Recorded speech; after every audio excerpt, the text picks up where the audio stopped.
Hello, it's Maggie the Cheshire Crafter here. Last week I visited my brother and from his garden I've taken some cuttings and I'm going to try to propagate them. In this video I'm going to show you how I do it.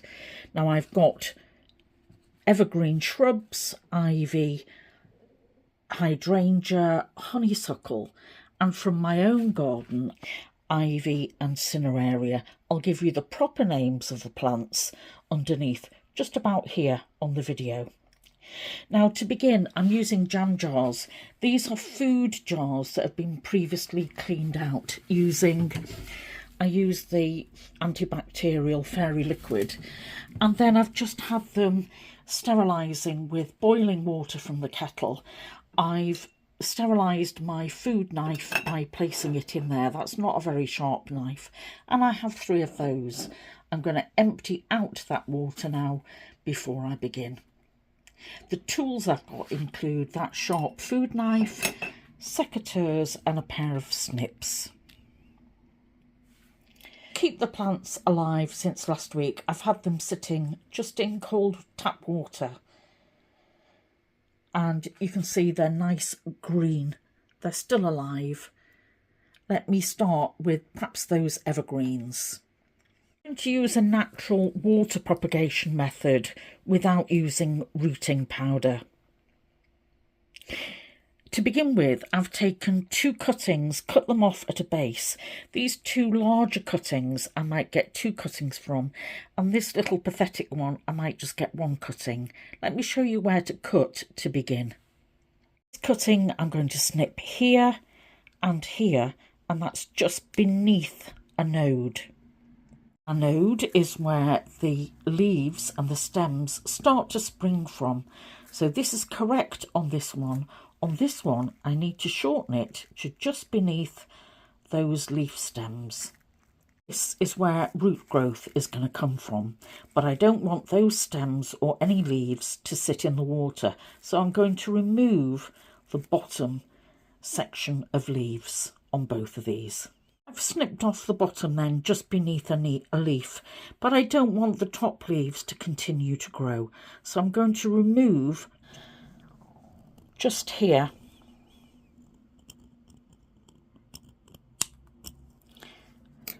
So now I'm left with sufficient leaves to allow the roots to grow, allow the plant to perspire.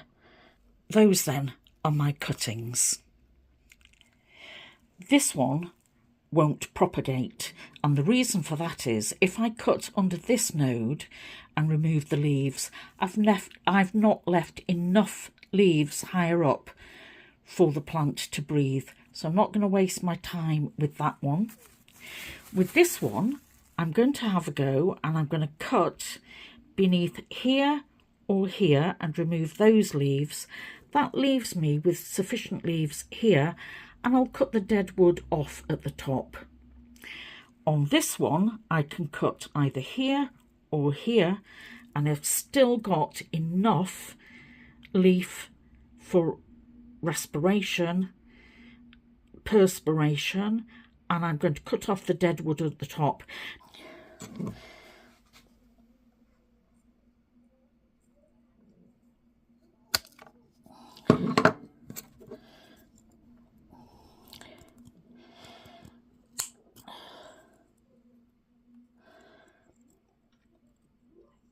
Oh, that worked better than I thought.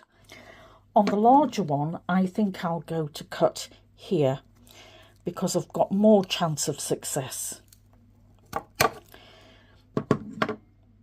Let me cut off those leaves. And you need a sharp cut. It's a bit like cutting hair. The plants will thank you for it. So I've got a good root proposition. And let me cut off that top dead wood.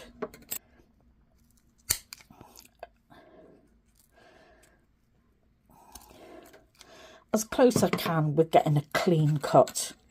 Now I'm going to remove any leaves that look like they're going to risk not being healthy and not helping growth. This one here, this one already has some signs of damage, so I'm just going to pick that one off comes off easily. So these are my 2 hydrangea cuttings. The same principle is going to be applied with these honeysuckle cuttings. Can you see what dead wood needs cutting away? And can you see where there is healthy leaf growth? So I've got the best chance of success. This one, my first decision is to cut away the dead wood. So I'm going to snip here.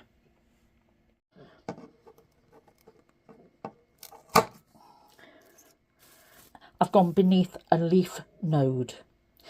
I know that because I've got leaves coming out of it. So let me remove those 2 pieces of dead wood and that leaf node.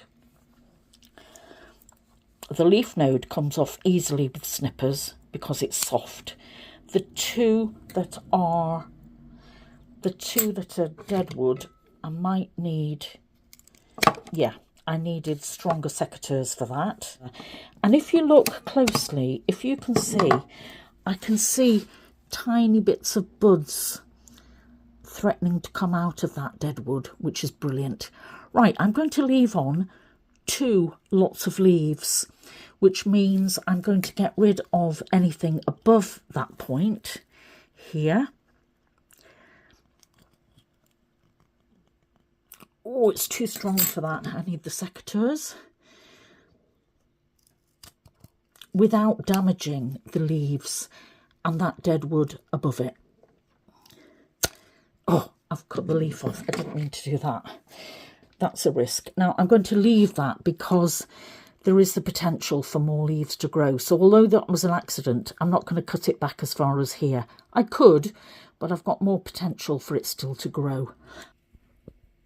Here then are my cuttings for honeysuckle, cut from my garden. So let me use those same principles here.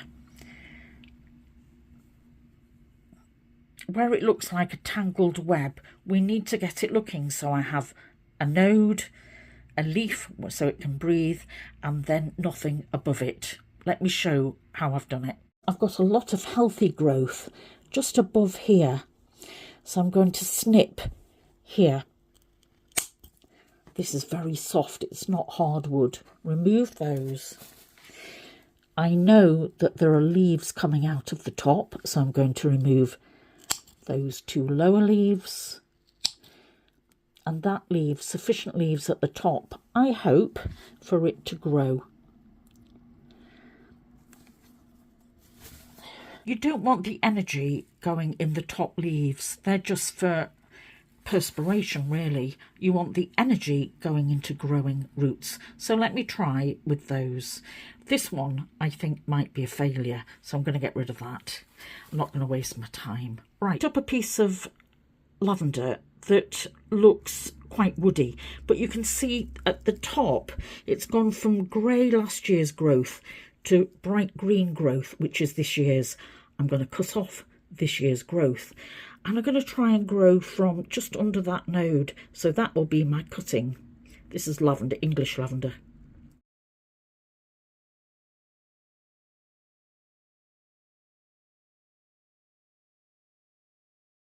Try it with easy to find, hard to kill plants like ivy.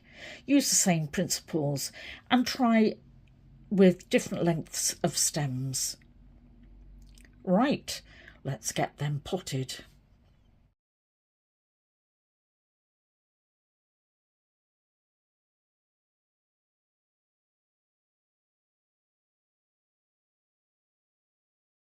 Into a litre of boiled but cool water, I added a spoonful of natural honey and 1 drop of tea tree oil, aromatherapy oil, and I used that size. So that's a tablespoon of honey. Give it a good stir and just let it seep, and make sure it's cool before you put it anywhere near your plants.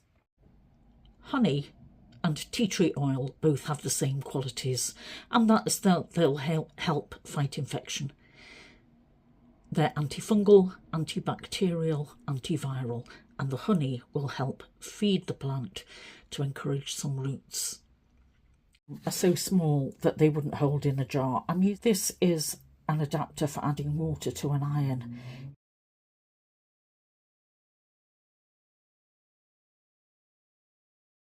or pierce a hole so that your cutting can sit through it.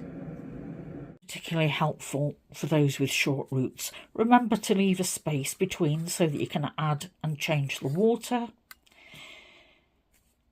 And if you need to add water to this, make sure it's previously been boiled and cooled. Make sure that the hole is big enough so that you're not damaging the roots by pushing them through. And don't mix the varieties, just leave one variety of shrub in there. I'm going to remove that honeysuckle and place it on its own.